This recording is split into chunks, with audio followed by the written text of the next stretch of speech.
Halo kawan-kawan semua, kembali lagi di channel Al-Fajar Pangestu. Hari ini kita akan membawakan berita dari Antonia. Dilansir dari Bolanet, tak kuasa menahan air mata, Antony ceritakan masa sulit di MU ya. Kisah Antony bersama MU akhirnya berakhir pada musim panas ini.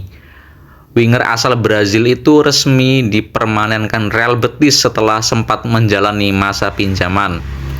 Transfer tersebut sempat tertunda hingga detik-detik terakhir jendela transfer. Namun kesepakatan berhasil dicapai sebelum bursa resmi ditutup.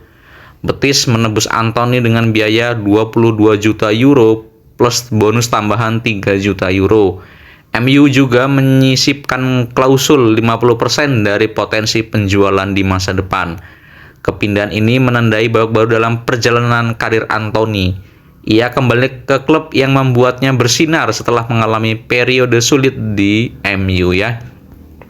Hari-hari sulit ya di MU ya. Setelah kembali dari masa pinjaman, Antony mendapati dirinya tidak masuk dalam rencana Ruben Amorim. Alhasil ia harus menjalani latihan terpisah di kompleks Carrington. Situasi ini menjadi pukulan berat bagi winger Brasil tersebut. Antony pun semakin sulit menemukan motivasi untuk bertahan di MU.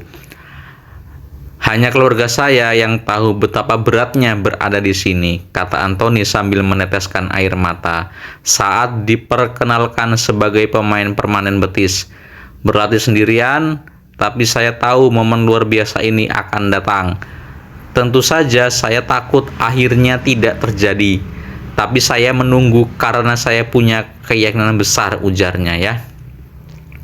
Kembali ke klub yang dicintai ya. Musim lalu Antony tampil mengesankan bersama Real Betis dengan torehan 9 gol dari 26 laga. Performanya juga membantu tim mencapai final UEFA Conference League ya. Pencapaian tersebut membuat Betis mantap mempermanenkannya meski kontraknya di MU masih tersisa 2 tahun. Antony pun menyebut ini sebagai momen yang sudah lama ia nantikan. Sangat sulit, tapi sekarang saya sudah di sini. Saya tidak sabar untuk kembali mengenakan seragam Betis.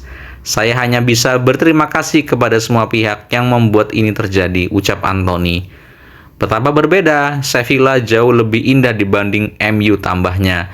Saya akhirnya di sini, saya menghabiskan lebih dari 40 hari di hotel. Itu sangat berat, tapi semua orang tahu saya ingin kembali ke Betis.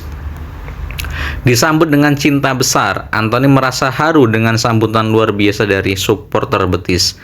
Dukungan tersebut membuatnya semakin yakin bahwa kembali ke Spanyol adalah pilihan tepat.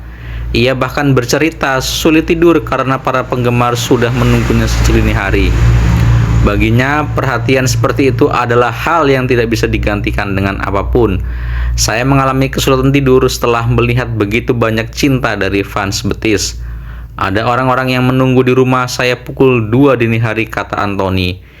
Diperhatikan itu sangat penting bagi saya, sesuatu yang tidak bisa dibeli dengan uang. Di sini saya merasakan kasih sayang, Betis selalu menjadi pilihan pertama. Itulah alasan saya menunggu sampai hari terakhir. Sekarang saya bahagia di kota dan klub yang saya cintai, ucapnya ya. Itu dia kawan-kawan semua, berita dari Antony yang resmi berseragam Real Betis ya. Dan Antony juga menolak Bayern Munchen ya demi bergabung dengan Real Betis ya. Karena ia sudah merasa nyaman di Real Betis ya. Selamat untuk God Antony. Semoga bisa menemukan kembali ketajamannya ya. Karena pembelian dari Ajax memang sangat mahal ya untuk Antony ini ya. Buat kalian semua, terima kasih telah menyaksikan video ini. Tetap dukung channel ini untuk lebih baik, lebih maju ke depannya. Kita akan kembali di video yang akan datang. Saya Fajar Pangestu. Terima kasih semuanya. Jangan lupa di like, komen, dan subscribe kawan-kawan.